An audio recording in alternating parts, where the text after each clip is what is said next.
ஆண்டவருடைய பாதத்திலே மகிழ்வோடு அமர்ந்து ஆண்டவருடைய நிலையான அன்பையும் அவர் கொடுக்கின்ற நிறைவான சமாதானத்தையும் ருசித்து வருகின்ற என்னுடைய அன்பின் சகோதர சகோதரிகளே, ஆண்டவர் சமூகத்தை உணர்த்தி அவருடைய ஐக்கியத்தில் நமக்கு பங்கை கொடுத்து ஆண்டவர் நம்முடைய கரத்தை பற்றி அனுதினமும் நடத்தி அவருடைய வார்த்தைகளினால் அவருடைய இருதயத்தின் விருப்பத்திற்கு செய்ய நம்மை வடிவமைக்கின்றார் அல்லவா. இன்றைக்கும் ஆண்டவர் அன்று விசுவாசிகளின் பெற்றோர் என்கிற முறையில் ஆபிரகாம் சாராளுக்கு ஆண்டவர் கொடுத்த வாக்குறுதியின் பிரகாரம் பூமியின் வம்சங்களை நம் மூலமாக ஆண்டவர் ஒரு புதிய மனுக்குலமாய் உருவாக்குகின்றார். அன்றைக்கு இந்த நற்செய்தியை பவுல் அப்போஸ்தலன் ரோமை சிறையகத்தில் இருந்து துன்பங்கள் நெருக்கங்களின் நடுவிலும் நான் இங்கே கைதியாக இருந்தாலும் நான் ஆண்டவருக்கும் அவருடைய நற்செய்திக்கும் தான் கைதி, நான் கட்டுப்பட்டிருக்கிறேன், நான் அந்த அன்பின் நற்செய்தியை இதை சொல்லியாக வேண்டும் என்று ஒரு துடிப்போடு கூட எழுதுகிறார். எபேசு என்கிறது அன்றைக்கு மத்திய கிழக்கு நாடுகளில் அந்த பகுதியில் இன்றைய துருக்கியின் ஒரு பழைய நகரமாக இருந்தது. அந்த துருக்கி அந்த பகுதியில் அன்றைக்கு கிபி ஒரு 60-62 வாக்கில் ஒரு கலவை சமூகமாக இருந்தது. நிறைய பேர் அந்த உள்ளூரில் உள்ளவங்களும் யூதர்கள், கிரேக்கர்கள், ரோமியர்கள் என்று பல இனத்தவர்கள் கலந்து வாழ்ந்த பகுதி. அந்த டைமில் வாழ்ந்த ஆளுகை செய்த ரோமர்கள் அதுக்கு முந்தி ஆளுகை செய்த கிரேக்கர்களை போன்றே மன்னர் வழிபாட்டிற்கு பலவந்த பண்ணாங்க. அவங்க அதிகாரத்தை பிறர் உணரும்படியாய் வன்முறைகளில் ஈடுபட்டாங்க. அந்த வகையில் குடும்பங்களிலும் அதே போங்கு. அதுபோல் அந்த டைமில் அது எபேசு நகர் ஒரு வணிகத்தில் சிறந்த வாணிபம் செய்கிற ஒரு பகுதி. மக்களுக்குள் பொருளாசை அதிகரித்து கொண்டிருக்கிற டைம். அதுபோல் அதற்கு உகந்த வகையில் விருப்பு வெறுப்பிற்கு செய்த வகையில் அவர்கள் இந்த கிரேக்க தேவதை அர்த்தமிஸ் என்று சொல்கிற ஒரு கிரேக்க தேவதையை வழிபட்டாங்க. அர்த்தமிஸ் தேவதை வனாந்திரத்தில் வேட்டையாடுகிற தெய்வம். இந்த தெய்வம்தான் தீனா இல்லை டயானா தெய்வம் என்று அப்போஸ்தல நடபடிகள் 19 அதிகாரத்திலையும் நாம் பார்க்கிறோம். இந்த தேவதைக்கென்று ஒரு பெரிய ஆலயம், அன்று உலக அதிசயங்களில் ஒன்று. அதுபோல் அந்த ஆலயத்தின் உருவங்கள், ஆலய அமைப்புகள் எல்லாம் பொன்னில் வெள்ளியில் செய்து விற்பாங்க. அந்த டைமில் அவங்க இந்த அளவிற்கு பொருளாசை, உடல் இன்பங்கள், மாம்சம் சார்ந்த இச்சைகளினால், அதுபோல் உடனடி தேவைகளை திருப்தி பார்ப்பது என்கிற சிந்தைகளினால் நிறைந்திருந்தாங்க. பவுல் எபேசு திருச்சபையில் முதலாவது அந்த எழுதின கடிதத்தின் 1வது அதிகாரத்தில் இது அந்த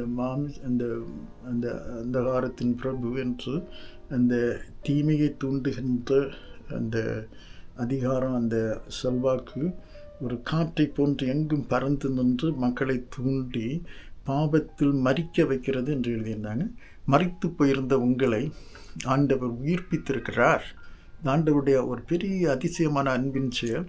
அந்த செயலின் உச்சகட்டமாய் ஆண்டவர் சிலுவை வரைக்கும் சென்று தன்னுடைய இன்னுயிரை நமக்காக வார்த்ததினால் தம்முடைய அன்பை உணர்த்தி நம்முடைய இடையில் இருக்கின்ற பகைமை பிரிவினைகளை அகற்றுகின்றார்.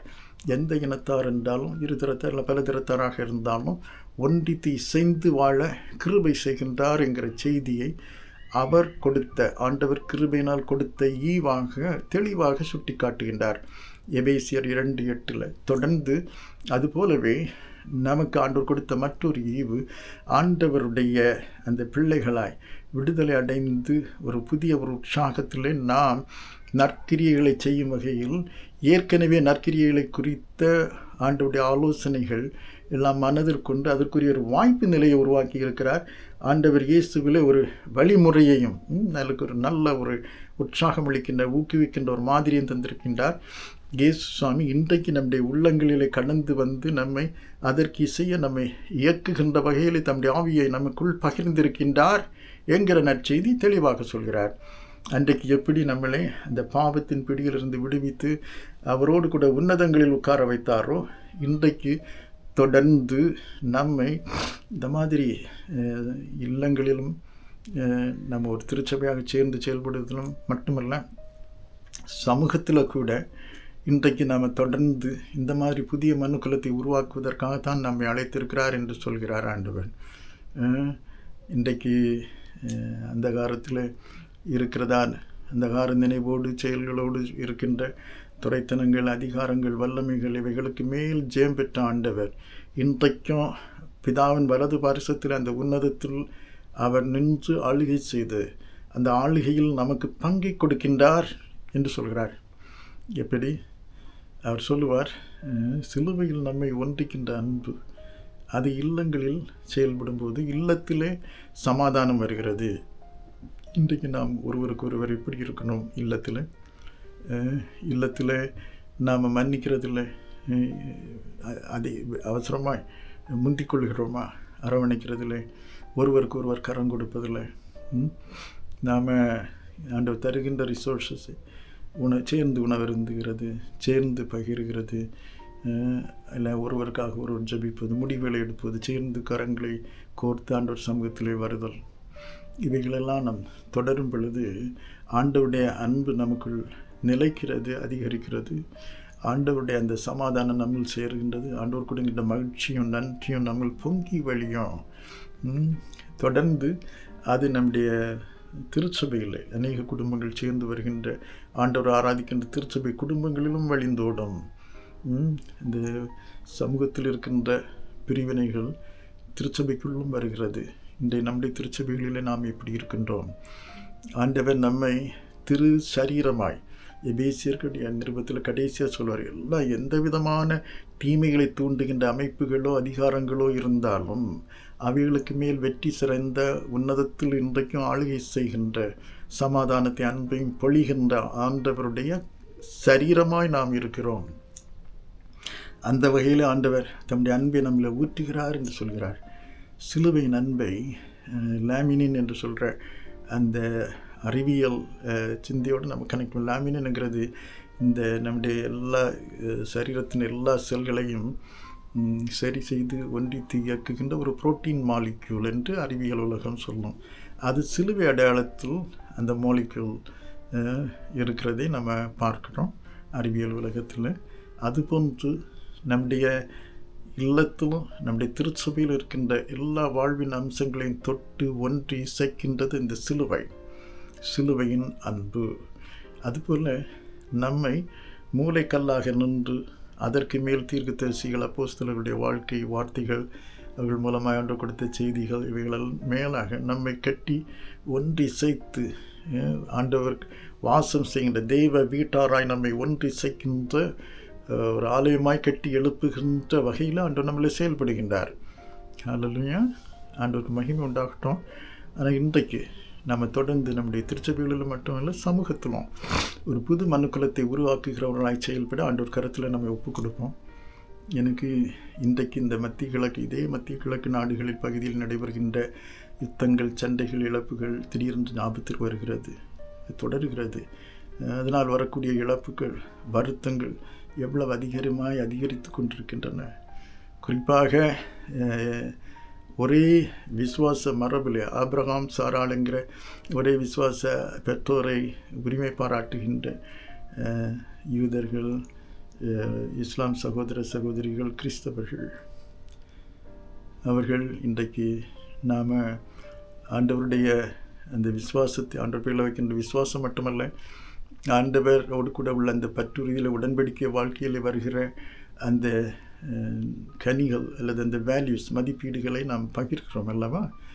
நீதி, கருணை, இரக்கம், மன உருக்கம், ஒருவரோடு ஒருவர் உரையாடுதல், உறவாடுதல், ஒன்றி சேர்ந்து ஒரு மனதோடு கூட ஆண்டவருடைய அன்பையும் சமாதானத்தையும் ருசித்து அதை பகிர்தல், இவைகளை நாம் திருப்பி எடுத்துக்கொள்வோமா? தொடர்ந்து எடுத்துக்கொள்ளலாமா? ஆண்டவருடைய சமூகத்தில் இந்த மாதிரி ஆண்டவருடைய அந்த அன்பையும் சமாதானத்தையும் பகிரும் வகையில் சமாதானத்திற்காக பேசுகிறவர்கள், உழைக்கிறவர்களுக்காக தொடர்ந்து ஜெபிக்கலாம் அல்லவா? அதை போலவே அந்த இடத்துல ஆண்டவரை தொடர்ந்து நொறுக்கப்பட்டவர்கள், நொறுக்கப்பட்ட இல்லங்கள், சமூகங்கள் கட்டி எழுப்பப்பட வேண்டுமே. வறுமையிலே, எளிமையிலே, ஏழ்மையிலே, வேதனையிலே, துயரத்திலே துடிக்கிறவர்களுக்கு ஆறுதல் வழங்குகின்றவர்கள், மருத்துவர்கள், தாதிகள், பிறருக்காக நாம் ஜெபிக்கலாம். ஊக்குவிக்கக்கூடிய வகையில் நாம் அவர்களை ஊக்குவிக்கலாம் அல்லவா? ஜெபிப்போம். ஆண்டவரே, உம்முடைய அன்பினால் உண்மையே நீர் எங்களுக்காக தந்து இந்த சிலுவையின் அந்த பெரிய இணையற்ற அன்பினால் ஆண்டவர் எங்களை ஒன்றுபடுத்துவதற்காக நன்றி செலுத்துகிறோம்.